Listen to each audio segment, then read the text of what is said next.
Quels sont les différents types d'entraînement qui existent et comment les combiner pour améliorer vos performances? C'est ce dont on va parler dans cette nouvelle vidéo dédiée à la préparation mentale. Alors bienvenue et avant d'aller plus loin, je vous invite à vous abonner à la chaîne si vous le souhaitez pour être sûr de ne pas manquer les prochaines vidéos. Alors, cette vidéo fait partie d'une série qu'on a tournée avec Anthony Satizel, entraîneur de judo, préparateur mental, et dans laquelle on parle d'un outil, le carnet d'entraînement, que vous pouvez mettre en place facilement pour suivre et améliorer vos performances. Pas de souci si vous avez raté les précédentes vidéos, je vous remets les liens juste en dessous. Mais aujourd'hui, donc, le sujet, c'est quels sont les types d'entraînement qu'on peut mettre en place et comment les combiner pour améliorer vos performances. Je vous propose de regarder la vidéo et d'écouter les conseils et les outils partagés par Anthony et on se retrouve juste après. Tu parlais d'entraînement, là, enfin des entraînements de judo, mais de manière plus Mhm. générale, il y a différents types d'entraînements que tu Ouais. préconises et qui peuvent s'organiser en prépa, enfin, pour développer la performance. Si. Alors toujours en- dans l'élan de la préparation mentale, hein, bien sûr. Ouais. Tout ce que j'oriente, c'est Mhm. pour se Ouais, sentir ouais, fort dans la tête, ouais. hein. C'est cet élan que je donne. Donc je propose différentes pages d'entraînement, quatre directions. Une page d'entraînement technico-tactique. Alors ça revient avec les objectifs de maîtrise Ouais. technico-tactique. Est-ce que je suis en train de travailler? Dans quel sens? Bon, voilà. Après, il y a les situations de match, des situations de combat.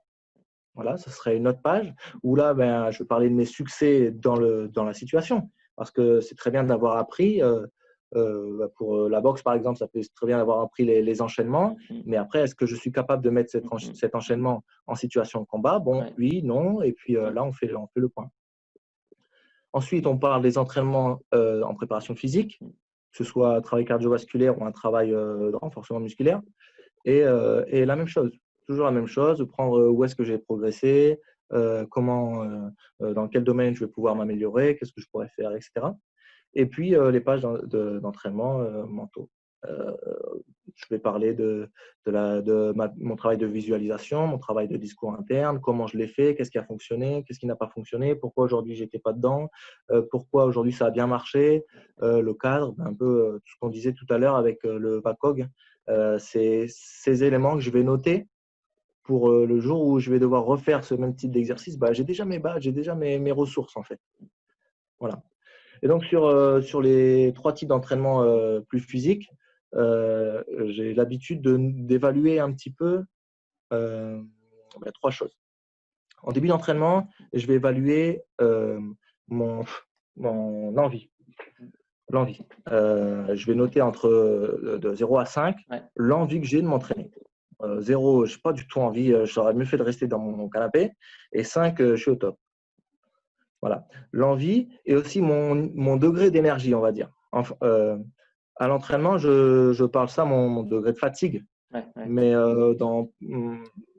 j'inverse un petit peu Ouais, en l'item mettant en pour, positif. ouais, exactement, pour inverser et puis pour avoir ensuite un résultat positif. Et le même principe, 0, je n'ai pas du tout envie de bouger, Mhm. j'ai pas du tout d'énergie, Ouais, j'ai pas du tout d'énergie. Et 5, je suis ouf. Donnez-moi un truc à faire tout de ouais, suite ouais. que je vais y arriver et vous allez voir. Et c'est un peu ça. Donc, d'un côté l'envie, de l'autre côté l'énergie. Et puis en fin de séance, donc ça c'est un suivi mon parcours préparateur physique et technico-tactique, entraîneur. Euh, je vais noter sur une échelle de Borg un petit peu la fatigue. Pardon, la T'as fatigue, pas non. fatigue. Je vais noter la perception de l'effort Mhm. sur mon entraînement. Voilà. Comment je perçois l'effort à la fin de l'entraînement. Ouais. Donc, dans notre situation, hein, on termine l'entraînement, on Mhm. se met en place pour le salut, perception de l'effort. Mhm. Bon, ils vont nous donner une note entre 0 et 10. Mhm. Et puis là, on va faire le point entre l'envie, l'énergie Ouais. au début et puis à la fin. Alors, peut-être que sur la séance, ça ne veut pas dire grand-chose. Peut-être que sur 3-4 séances, ça ne veut pas dire grand-chose. Mais à la longue, on arrive à définir certains profils et les Ouais. athlètes s'en rendent compte eux-mêmes. Ils savent que ils ont peut-être, s'ils n'ont pas trop envie et ils sont un peu Mhm. fatigués, bah, ils vont peut-être percevoir un petit peu Mhm. plus la fatigue et peut-être qu'on va orienter un travail plus ou moins Ouais. spécifique sur un peu plus énergique, un peu plus technico-tactique. Voilà, ils savent s'orienter. Ouais, ça te permet de travailler aussi en dehors de l'entraînement et tu peux le faire aussi en auto-coaching si vous mettez Ah, en place le exactement. carnet d'entraînement, ça permet de se dire, de prendre un peu de recul. Une fois qu'on a un peu, parce que sur un entraînement, ça ne veut pas forcément dire grand-chose, mais après, on peut voir si Mhm. déjà, est-ce que c'est plutôt l'envie qui a travaillé ou la fatigue, enfin, le niveau d'énergie, quel est le lien avec la sensation qu'on a à chaque fois de l'effort qu'on a fourni pendant l'entraînement. Et ça Si, donne si, des pistes exactement. un peu plus claires pour améliorer, sa perf, quoi.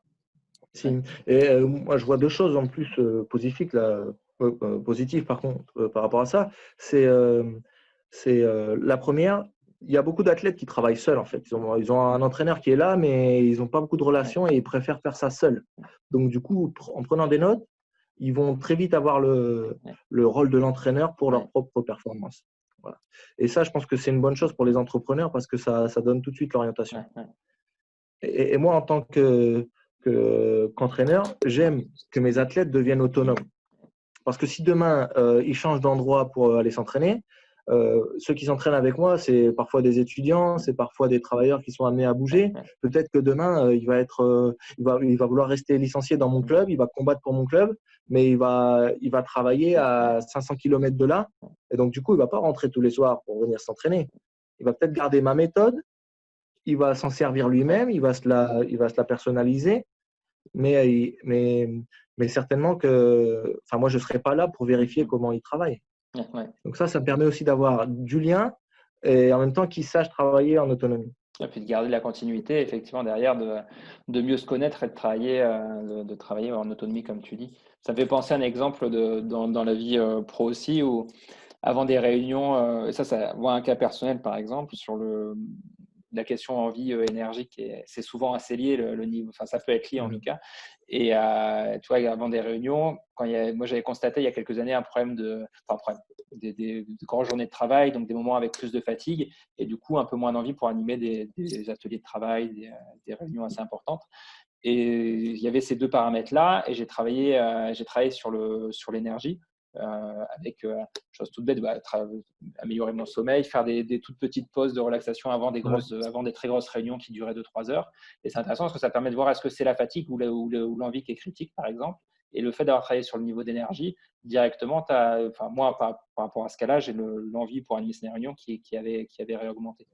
Mais ça pourrait mhm. être, je pense à d'autres, dans les coachings que je fais, tu peux avoir des fois, si ça te permet d'avoir plusieurs variables, mais quand tu te rends compte que par exemple le niveau d'énergie il est là, et que l'envie est pas là, c'est qu'il y a un autre sujet à traiter au niveau de l'envie, qu'il faut travailler peut-être sur Exactement. les objectifs dont tu parlais pour voir est-ce qu'il y a il y a un problème de motivation, qu'il y a des problèmes d'objectifs qui ne sont pas bien construits. Est-ce Mhm. que c'est aussi que peut-être la pratique, il faut la modifier, voir qu'elle est plus adaptée parce que c'est plus ce que veut faire la personne. Ou alors, des fois, simplement, effectivement, il y a d'autres sujets, c'est la fatigue, c'est la gestion des émotions dans d'autres contextes qui viennent abîmer la performance et Mhm. l'envie. Et si on travaille sur la relaxation, sur le relâchement, sur l'énergie, on a d'autres problèmes qui vont se régler sur l'envie, sur la motivation. Ouais, ouais, tout à fait. Et puis moi, je voudrais mettre aussi en parallèle le surentraînement, Ouais, hein, parce que combien d'athlètes en font trop et à un moment donné, bah, ils sont obligés de couper parce ouais, qu'ils ouais, n'ont plus de peps, ils n'ont plus d'énergie, ils n'ont plus d'envie. Bon, voilà, parce qu'ils ont fait trop. ouais. Et à un moment donné, bah, ça les coupe.